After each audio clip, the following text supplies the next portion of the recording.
Мына быйыл аның тууына 50 ел тула, 14 ноябрьдә. Шулай булгач, мин бу елны хәтта әйтергә Шамил елы сымак минем өчен бит. Безнең яшь аермасы 2 яшьтә 9 ай, шуның өчен безнең балачак, үсмер чак еллары бергә узды. Балык тоттык, менә ул балык тоту бик хәтергә кирип калган инде. Ансыдан болай гына килеп чыкмады. Абый безнең авылның иң оста балыкчысы иде дип әйтсәм дә ялган булмастыр. Без башта аның белән йөреп, башта ул тоткан балыкны чиләккә җыеп йөридек. Аннан соң әле ул бер тапкыр бөтен авыл халкын шакка торып зур сазан тотты. Бик күп инде шундый хатирәләр. Шамилне югалту әлбәттә бик авыр булды. Миннән сорыйлар, менә аның турында китап язу бәхетенә ирештем инде мин. 3 ел ярым йөрергә туры килсә дә, башта ничек әле язып бетергәч тә, ничек чыгарасы, кайда барасы икән юлын да белмәдем. Бәхетемә минем мөхәррирем менә Шаһинур Мустафин туры килде. Ул китапны шомартырга, эшкәртергә дә булышты.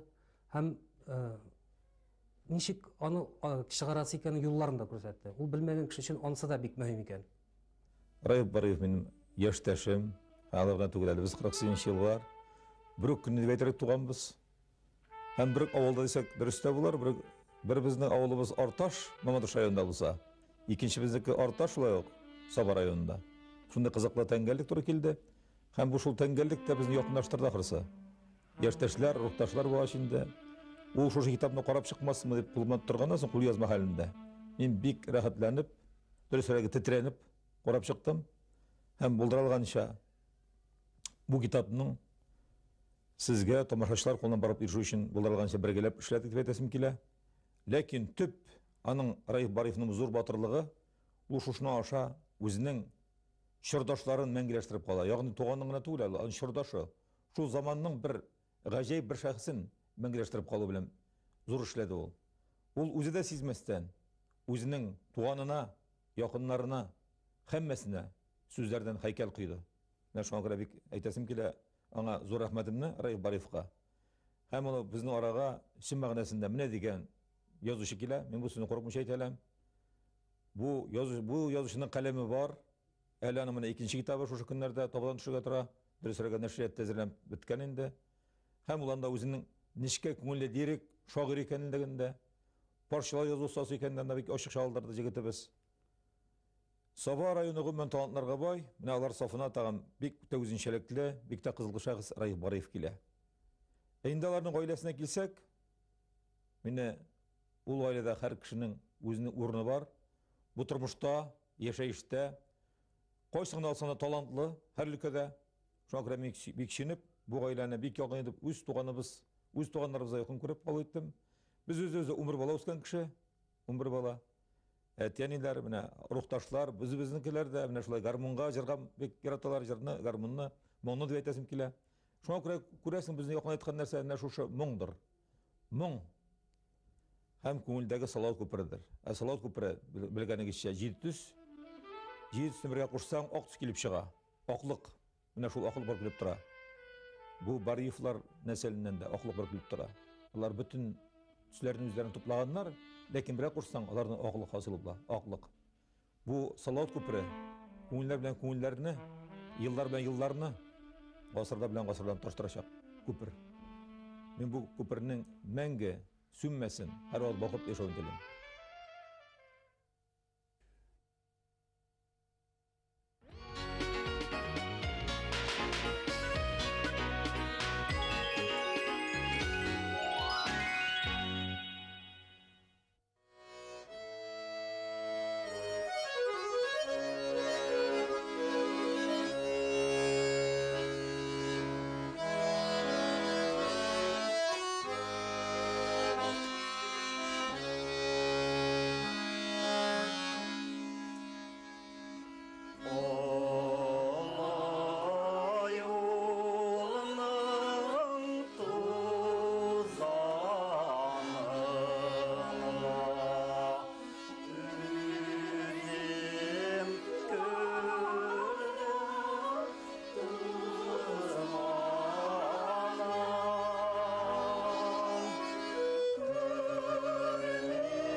Шамил белән яшәгәндә гомумән күңелле иде үзе.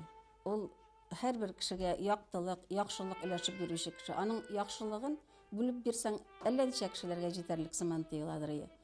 Ул һәрбер кешегә үзенә күрә сүз таба беләдер. Кечкенә балалар белән бик якын тел таба беләдер. Мин соңгы 20 елда әни минем белән яшәде. Ул безнең әнине бик яратадыр. Ул аны яратып әнәү дип әйтәдер. Вакыты бик әз булса да, ул бик күп эшләде. Телевидениега чакырсалар, анда барды, радиога, училищеда укытты, театрда эшләде. Һаман чапты, йөгерде, ашыкты. Яза. Нишләп алай дип сорарга булдың, Мирза Фатих улым?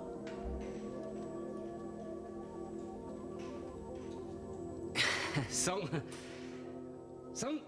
сенің Мәхмүтің белән бергә балачактан уйнап үстек битмәс Хаҗар түти. Шул, ие. Соң үз яшьтәшеңнең язмышы белән ичек кызыксынмыйсың инде.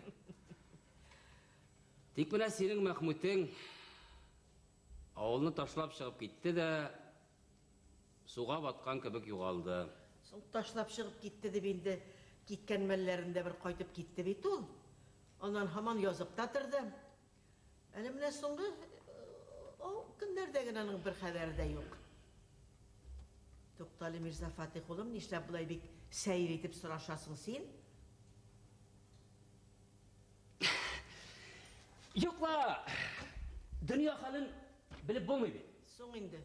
Берәр эш беләнме, берәр йомыш беләнме, ул яшәгән якларга барып чыгуым бар. Менә адресын әйтсәм, кирип хәлен белеп чыгар идем. Аның адресы минем күңелдә инде. Магнитогор дигән шәһәрнең Вокзал дигән урамында 2нче йортта торам ди. 3нче катта. Менә фатирының ничәнче икәнен генә бер дә хәтерләмим. Әле бер көн участковый милиционер Миңлехәйдәр дә кирип сораган иде. Аңар да әйтеп җибәрдем. Әгәр мин әйтәм, Аллай булай бара калсаң, бик күп итеп сәлам әйт дидем үзенә. Миңлехәйдәргә әйткән адресың буенча сорашкан идек. Анда яшәмәйди.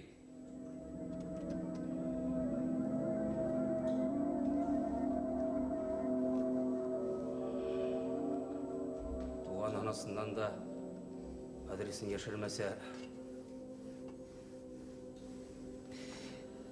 Ярый, Хаҗар түти. Хәбәре килсә, миңа әйтерсең әле, яме? Әйтермен, балакайым, әйтермен. Ярый, сау булып тор. Ярый, үзең исән сау җыр. Ой, Алла, мин самавырда куймадым. Юк, башка вакыт, рәхмәт. Хаҗар түти, ярый, исән бул, яме? Рәхмәт кирүңә шулай кергән идең. Ярый, Мирза Фатих улым. Ярый, хош. Газиз, син мин кергәндә нәрсә язып утыра идең? Укып утыра идем. Юк, язып утыра идең. Минем турыда. Телисеңме, мин аны укыйм. Әгәр дә бу әрсезлек булса, кирәкми. Мин аны былай да беләм. Аны миннән башка бер кем дә белми.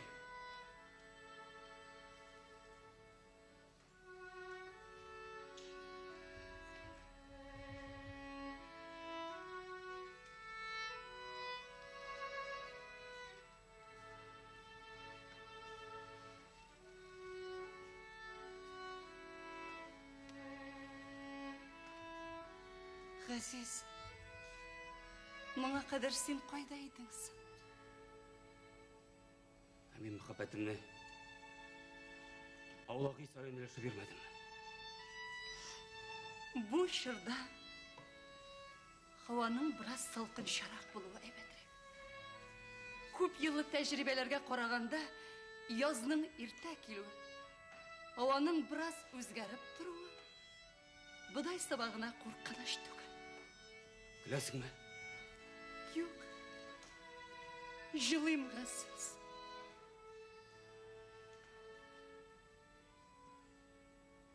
Вакыты бик аз булса да, көн сайын безгә шалтыратып әнинең хәлләрен беләдер. Күңел күтәрерлек сүзләр таба беләдер. Вакыты булган сайын килергә тырышадыр иде. Umuman Шамил белән яшәгәндә күңелле иде яшәргә. Без хәзер дә менә ничә ел инде эштән генә моңаеп, сагынып, аны искә алып яшибез. Менә Раифның бу китап язуы да шул бер туктаусыз уйлап йөрүе аркасында килеп чыккандыр дип уйлыйм инде мин. Ул да алар бигрәк тә бергә үстеләр икесе. Без авылда үстек инде. Анда эшедә утын кисәсе дисеңме, суга барасы дисеңме. Әле ул вакытта ипигә дә күрше авылга йөри торган вакытлар иде. Бөтен эшкә дә алар булдылар, ярдәмчеләр. Дус үстеләр. Дуслар булдылар, туганнар гына түгел.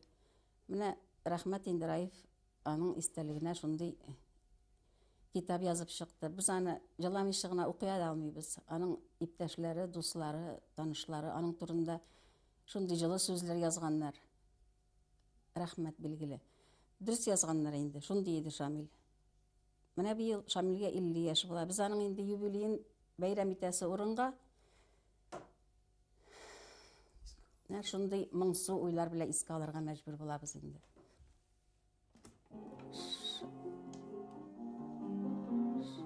Үз хисләре турында Шамил менә шушы җырында әйткән кебек тоела миңа.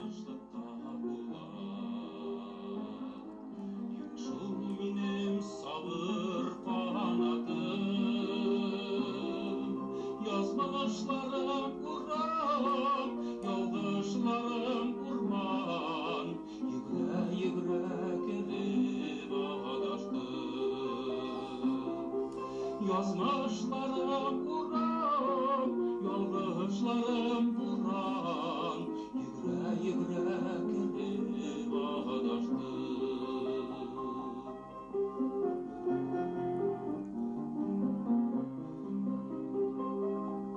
Aşkın ular felaketke bular, ay min seni şaşıp yarattım. Qarashlarım Kur'an, mühabbetin Kur'an, jırlı kelip adaştı. Qarashlarım Kur'an, mühabbetin Kur'an, jırlı kelip adaştı.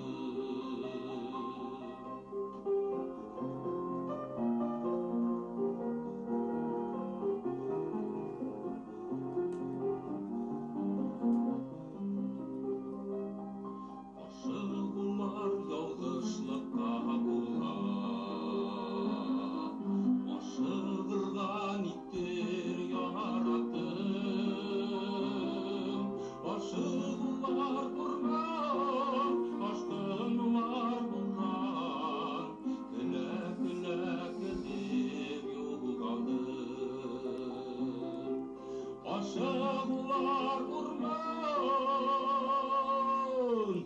aşkınlar buran. Güle güle kelip adaştı, jırlı kelip adaştı.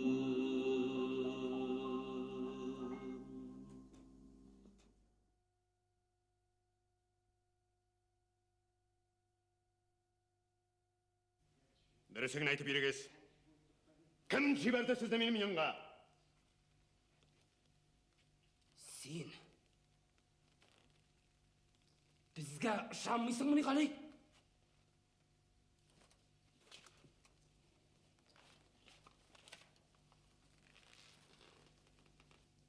Ақтайның інжінің yüzük тамғасы соғылған міне бұл битікке ышанмайсыңмын? Не ышанмайым.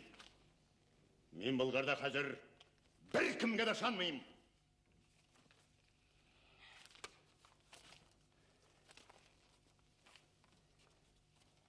Мен сені соғыршы уә шағир деп білейдім. Сен мұнда икінші кішіге әйленгенсің ғали. Құш, біз кеттік. Тоқтағыз. Институтны бітіріп қайтқаш, театрда ішлі башлагач, біз аның спектакльларына йөргән вакытта бик аның өчен борчылып карап утыра идек инде. Әйтәбез, аның рольләре дә шундый авыр рольләр буладыр, фаҗигале рольләр. Энем нигә шул хәтле бетерешеп, бөтенләй үзең аша үткәреп уйныйсың аны, башкача булмыймыни соң дип. Шамил әйтә, мин тормыштагы булган бөтен нәрсәне үзем аша уздырмасам, ул чын шикелле түгел, ялган шикелле. Әгәр дә мин үзем дә шулай итеп ышанып, аны эшләмәсәм, аңа кеше ничек ышансын дип. И шуңа күрә уйнаган вакытта да аның бөтен рольләре бара иде, үзе аша кичереп, шуларның тормышы белән яшәп, шунда булган мәгънәне үзе аша үткәреп, и шуннан үзенә кирәкле фикерләр алып, үзенең тормышын баетып яши иде инде. Җыр ягыннан килгән вакытта Шамил, мин белгән вакыттан бирле, кичкенәдән бирле ул җырлап яшәде. Мәктәптә җырлады, аннан соң Ленин культура сараена йөреп, анда хорда җырлады. Театрда укыганда, театрда ул җырчы буларак танылган, институтта укыганда, анда җырчы буларак танылган иде. Монда Казанга кайткач, беренче спектакль уйнадылар алар, «Өчәү юлга чыктык» дигән спектакльдә. Анда ул тәкъдим итеп Сарапаның Казан кичләре җырын җырлап алар аны уйнадылар. Ул җыр спектакльнең лейтмотивы булып, бөтен спектакльнең буенча яңгырап торды инде. Шуңа күрәдер ул үзенә тормышка иптәш итеп сайлаган Гөлфия җырлый иде. Кызлары менә җырчы булды, Айгөл. Аларның телевидениедә язылып калган күп әйберләре, аларны хәзер дә биреп торалар.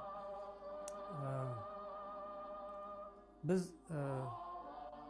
аны аеруча якын итеп, искә төшереп, һәр вакытта да үзе исән шикелле иттереп тыңлыйбыз, карыйбыз.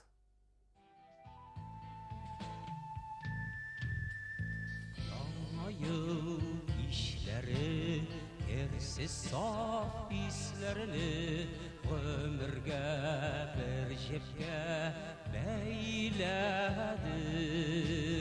Кыйыла аппакар, бу акдел ак ятәр, байыннар шаһиде вәгъдәне.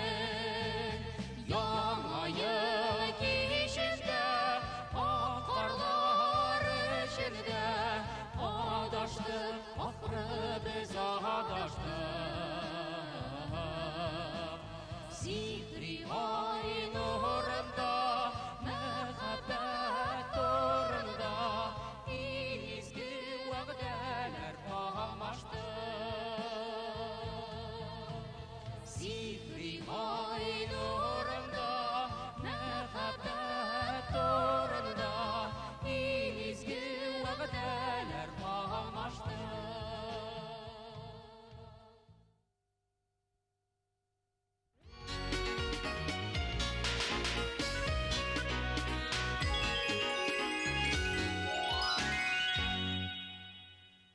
Шамил абый Наилап айту буенча кешене бик тиз күрә белә иде. Мин ул вакытта яшь кенә кыз мәктәптә укый торган. Без ул вакытта Сазгуртта торабыз. Кайдыр бара торган булганмындыр инде. Ул вакытта уже Глескар камалында эшлидер. Шундай зур җирдә эшләгәч, мине күп кечкенә баланы ничек күрсен инде ул дип, мин китергә тырышам инде. Күреп калдым Шамил абыйны. Шуңа карамастан Шамил абый мине туктатып, "Сәрия, син монда торасыңмыни? Ни хәлләрең бар?" дип шулай иттереп, сораштырып, сөйләшеп, шулай иттереп китте. Шунда күрсәтә Шамил абыйның нинди күңелле кеше икәнлеге, эчке күңеле бик жақты булганын. Кояш кебек якты, матур кеше иде. Ул һәр вакытта да дуслар янында, нәрсә янында да ул компанияда иң беренче заводилы була торган иде менә.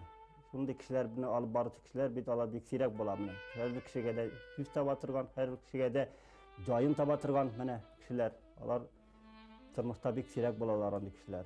Mene bek ülkeniçli, mene haman da o bizning arada bolgan kibik diyabız bizde.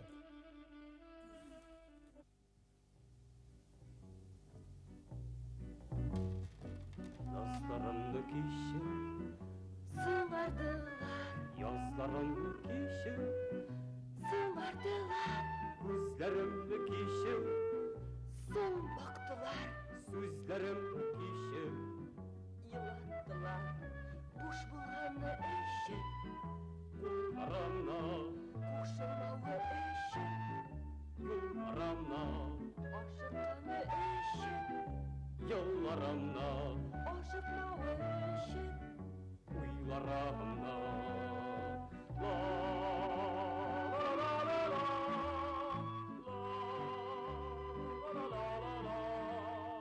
Varsında kişi Yolap gelip İnkişirgen hafı İlkerken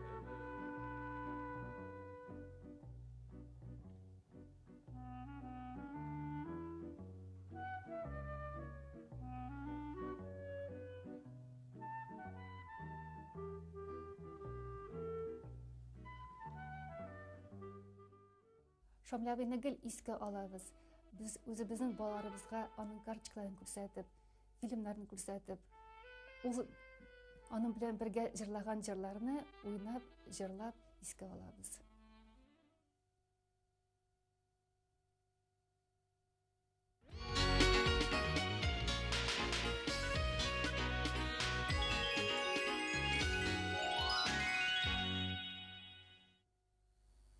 Әтием белән әнием минем өчен бер дә үлмәделәр.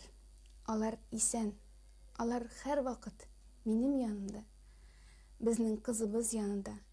Алар һәр вакыт исән булырлар. Һәм шушы җырымны мин аларга багышлыйм.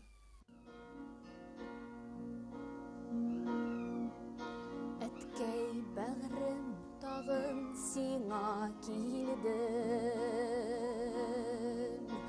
Сөйгән гөлләреңне китердем.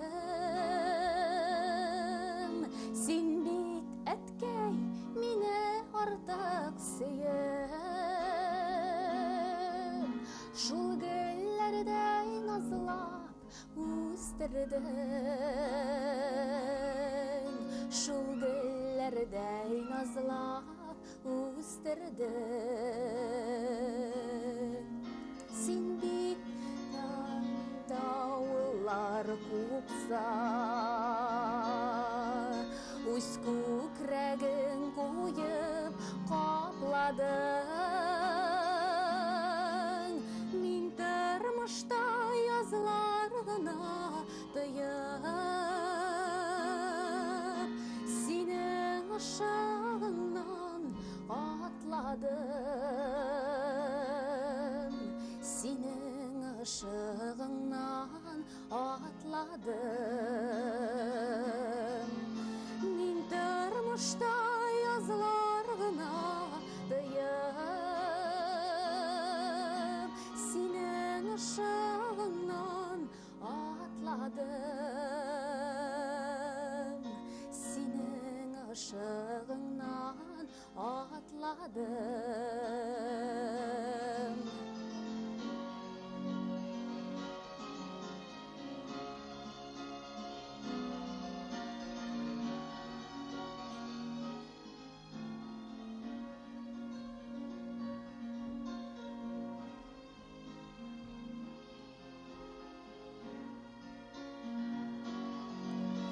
Гомеремдә бер очратсаң әгәр,